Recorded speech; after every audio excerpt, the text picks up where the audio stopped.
Một tốt phòng giờ tập bó lại mà cứ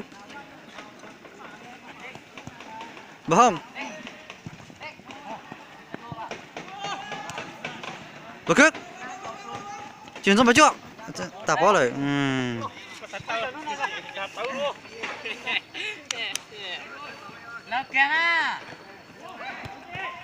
phải không ơi bất kỳ này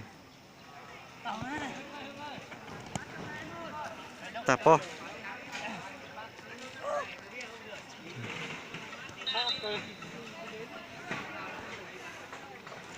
thế kìa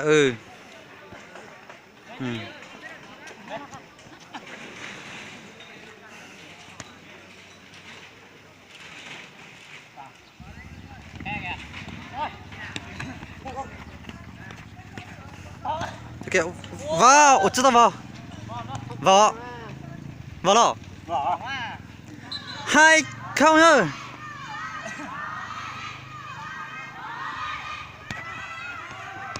bố đuổi nó nhìn nó chưa to rồi tập bó rồi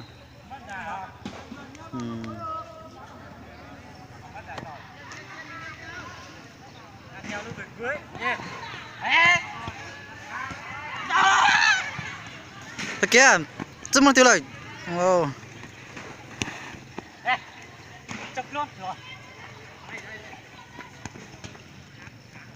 cho tao vào bây giờ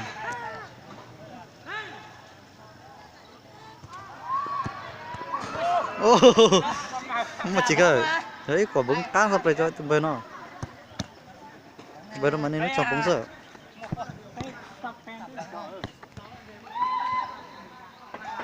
được cái nào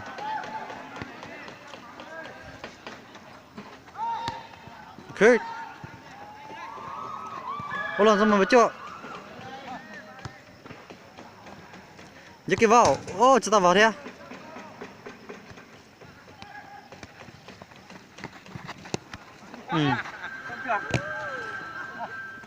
ôi 진짜 sợ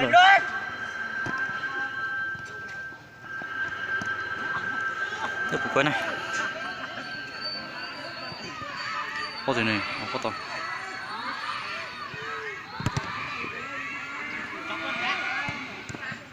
có vào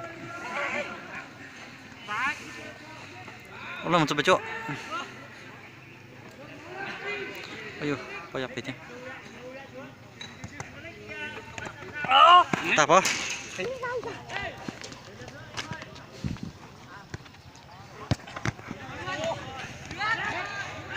giờ kia tốt của nó vô tao vào chưa tập bó lại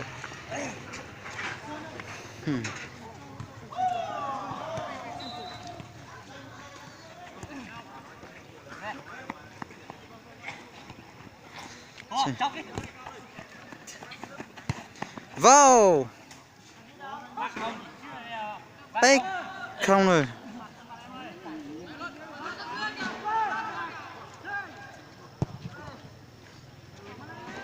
thế này chân giờ cảnh kia na sao thế này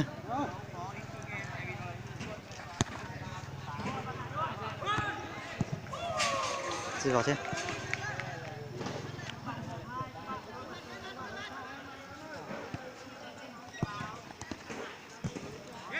tập có lại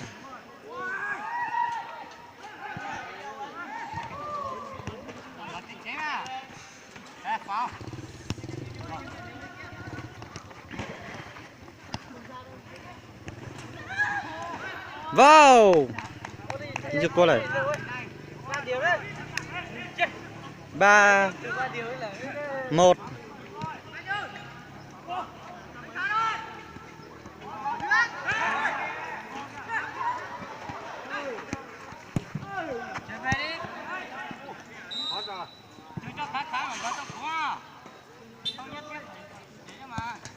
vào thế ôi chúng sắp ôi chứ vào thế phải sắp rồi đây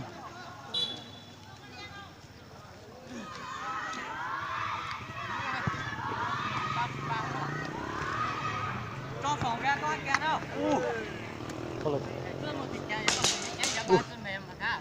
Tịch tiền chứ không? Bây giờ mình phải tranh họ.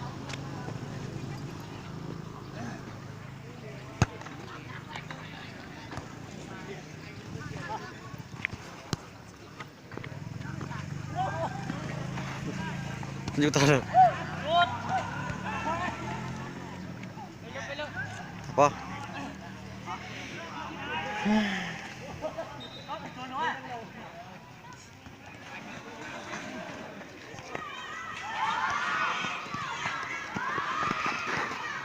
Ui, chắc cũng chưa ta rồi.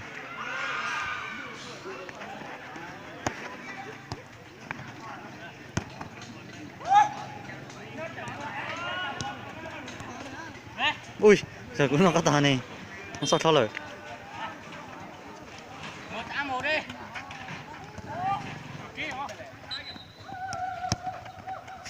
Xin vào.